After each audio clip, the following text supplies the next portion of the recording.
बिस्मिल्लाहिर्रहमानिर्रहीम। दोस्तों अस्सलाम वालेकुम। आज मैं आपसे एक ऐसी स्टोरी शेयर करने जा रहा हूँ जिसका इंशाल्लाह आप पे बड़ा पॉजिटिव असर होगा। ये कहानी है 1938 की, कैरोली नाम के एक बंदे की, जो कि हंगरी में एक मिलिट्री ऑफिसर था। राइट। वो बहुत अच्छा मिलिट्री ऑफिसर होने के साथ साथ एक गेम होती है जिसे हम बोलते हैं शूटिंग, पिस्टल शूटिंग। मुख्तलिफ गेम्स होती हैं, उसमें निशानाबाजी के अंदर बड़ा माहिर तस्वुर किया जाता था। तो वो अपने मुल्क की जितनी भी नेशनल गेम्स थी उनमें अब तक वो चैम्पियन बन चुका था और बड़ा बेस्ट पिस्टल शूटर रह चुका था। तो सब लोगों की जो नज़रें थीं वो उस टाइम 1940s के में जो ओलंपिक्स होने थे, वर्ल्ड ओलंपिक्स, उसके लिए उसको फेवरेट माना जा रहा था। तो 1938 में ही ड्यूरिंग जो है वो उसके जो है, सॉरी फ़ोन आ गया था। तो 1938 में ही एक मिलिट्री कैंप जो है वो उसकी ट्रेनिंग चालू हुई, उसको भी उसमें जाना पड़ा। दौरान ट्रेनिंग उसका वो हाथ, जो कि उसको अपना बेस्ट हैंड बनाना चाह रहा था, महीनों की प्रैक्टिस उसने की हुई थी, वो एक हैंड ग्रेनेड फेंकते हुए उसके हाथ में ही फट गया और उसका वो राइट हैंड जो कि उसका बेस्ट हैंड था वो चला गया। तो जब उसका वो बेस्ट हैंड चला गया तो उसका जो सारा फोकस था कि मैंने 1940s के अंदर ओलंपिक्स के लिए मैंने तो फाइट करनी थी, वो हाथ ही चला गया। तो उसके लिए बड़ा अफसोस और कर्ब का वो पीरियड था। 1 महीने तक उसका हाथ के लिए इलाज चला और हाथ डॉक्टर ने अलहदा कर दिया। अब उसके पास दो रास्ते थे, या तो वो अपने उस ख्वाब को टूटता देख रहा था, जिस हाथ से उसने गोल्ड मेडल पकड़ना था, जिस हाथ से उसने शूटिंग करनी थी, वो हाथ अब नहीं है। या उसके पास जो रास्ते थे वो सिर्फ दो थे, या तो वो अब छुप जाए, रोए, हालात को कसूरवार कहे।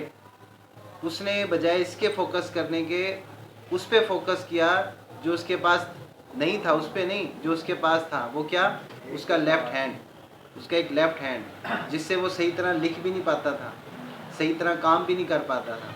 उसने ठीक 1 महीने बाद जो है अपनी ट्रेनिंग स्टार्ट की, उस लेफ़्ट हैंड से पिस्टल शूटिंग की ट्रेनिंग स्टार्ट की और काफ़ी मेहनत उसके अंदर करता चला गया और अपने फोकस को, जो कि उसका एक चैम्पियन बनने का था, वो इतने बड़े हादसे के बाद भी ख़त्म नहीं हुआ, उसने उसको जारी रखा। उसको उसने एक आजमाइश और चैलेंज लिया, लेकिन उसको जारी रखा।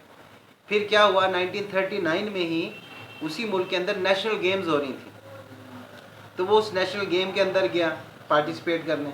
तो वहाँ जितने और प्लेयर्स थे, उन्होंने जब कैरोली नाम के उस बंदे को देखा, जो कि उसको जानते थे, तो बड़ा खुश हुए और उससे बड़ा मिले और उसको कहा कि यार तुम यहाँ आए हो हमारे पास हमें अप्रिशिएट करने, हमें बड़ी खुशी हुई है। उसने कहा मैं तुम्हें अप्रिशिएट करने नहीं आया, मैं यहाँ तुमसे कम्पीट करने आया हूँ, तैयार हो जाओ। तो वो जो है उस गेम में हिस्सा लेता है और नेशनल चैम्पियन बनता है कैरोली 1939 के अंदर। अब उसका सारा फोकस जो है 1940s के ऊपर, जो वर्ल्ड ओलंपिक्स होने जिसमें पूरी दुनिया से लोग आने, उस पर उसने इन्हसार किया, मेहनत करता रहा, मुख्तलिफ जंगलों में जाके चीज़ें रख के प्रैक्टिस करता रहा। 1940 में ये हुआ कि एक हादसा हुआ, एक बड़ा वाक़या 1940s में। आपके इल्म में है कि 1940 में क्या वर्ल्ड हिस्ट्री में एक बड़ा कुछ वाक़या हुआ? जी सिद्धार्थ भाई, सिवाय आपकी शादी के। अच्छा, वो रिसेंटली वो जो नागासाकी में मेरे ख्याल से शायद ब्लास्ट भी हुआ था। हाँ, इस तरह ये का। सही है। थोड़ा उससे अगर हम पीछे आ जाएं हाँ तो 1940 में फर्स्ट वर्ल्ड वॉर शुरू हो गई थी, जिनमें ये सारे ही मुल्क, हंगरी और जर्मनी और फ्रांस और इंग्लैंड आपस में गुत्थम गुत्था थे। जी। ओलंपिक्स कैंसिल हो गए। अब उसको बड़ा अपसेट हुआ कि मैं तो फुल तैयारी में था, एक गेम होनी थी, अब ये तो डिले हो गई, 4 साल बाद होने होते हैं, वो कैंसिल हो गए। उसने अपना फोकस जो था वो लूज़ नहीं किया, उसने मुसलसल तैयारी रखी कि मैं अपना तैयारी रखूँगा और 1944 के अंदर जब ओलंपिक्स होंगे उसमें अपेयर होंगे। 1944 में भी आलमी एक वाक़या हुआ, वो आप जानते हैं क्या हुआ? 1944 में वर्ल्ड वार सेकंड शुरू हो गई। थोड़े वक्फे से वर्ल्ड वॉर 1 चली और फिर 2-3 साल के बाद 44 में फिर चालू हो गई। फिर जो है ओलंपिक्स कैंसिल हो गए। अब उसके लिए बड़ा ये मुश्किल टाइम था कि यार ये फिर कैंसिल हो गया, मैंने इतनी तैयारी कर रखी थी। तो फिर भी अपने फोकस को उसने डाउन नहीं किया, उसने अपना फोकस डाल दिया 1948 के अंदर कि ठीक है यार 1948 में मैं फ़ाइट करूँगा। 1948 आया अल्लाह अल्लाह करके, ओलंपिक्स दोबारा से लॉन्च हुए सारे। अब 1948 में ये था कि उसको अब उसकी उम्र 38 ईयर्स हो चुकी थी।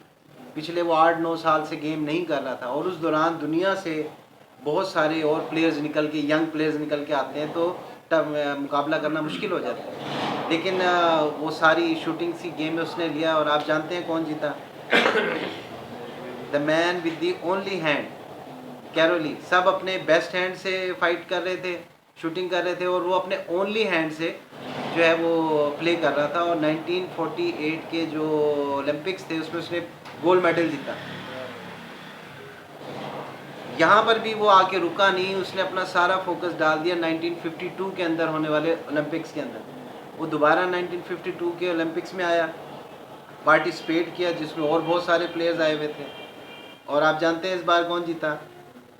इस बार भी कैरोली जीता और गोल्ड मेडल जीता, और एक हिस्ट्री बना दी कि कोई शख्स मुसलसल 2 दफ़ा ओलंपिक्स के अंदर मुसलसल गोल्ड मेडल जीत रहा हो। इससे पहले आज तक किसी ने मुसलसल 2 दफ़ा इवेंट नहीं जीता था, और इसने एक हिस्ट्री बना दी। तो आप जब कभी भी किसी एक लूज़र से पूछेंगे, लूज़र, तो उसके पास एक लंबी लिस्ट होती है बहानों की। जी मेरे पास ये नहीं था, ये होता तो मैं ये कर लेता, मुझे मेरे लोगों ने रिस्पॉन्स नहीं दिया, मेरी फैमिली ने सपोर्ट नहीं की, मुझे हालात ने ज़रा उठाया नहीं। ये उसके पास एक लंबी लिस्ट होती है लूज़र के पास। और जब आप एक विनर के पास जाएंगे तो उसके पास भी हज़ारों ऐसी चीज़ें हो सकती हैं कि वो करना चाहता था, नहीं कर सका, लेकिन एक वजह होती है जिसको वो समझता है मैं कर सकता हूँ, और वो कर जाता है। Thank you very much. कहानी अगर आपको पसंद आई और आप इस पे गौर करेंगे तो हमारे लिए इसके अंदर बहुत सारी चीज़ें सीखने समझने की हैं। तो मेन जो इसके अंदर हमने अख़ज़ किया वो है फोकस। आप दुनिया अल्लाह ताला ने ऐसी बनाई है कि जिस चीज़ को आप फोकस करते हो, तो फोकस का मतलब ये है कि फिर मुख्तलिफ़ चीज़ें आपको डिस्ट्रैक्ट करने की कोशिश करेंगी, हटाएंगी उससे। लेकिन अगर आप फोकस हैं तो एक टाइम पे अल्लाह मियाँ भी आके आपको कह देता है, जिस तरह अल्लामा इकबाल का शेर है, खुद ही को कर बुलंद इतना कि हर तकदीर से पहले खुदा बंदे से खुद पूछे बता तेरी रज़ा क्या है।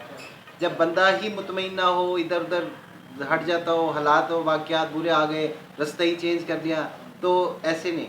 फोकस रखो, टाइम लगता है, इंशाल्लाह आप कामयाब हो जाएंगे। थैंक यू सो मच, बहुत शुक्रिया।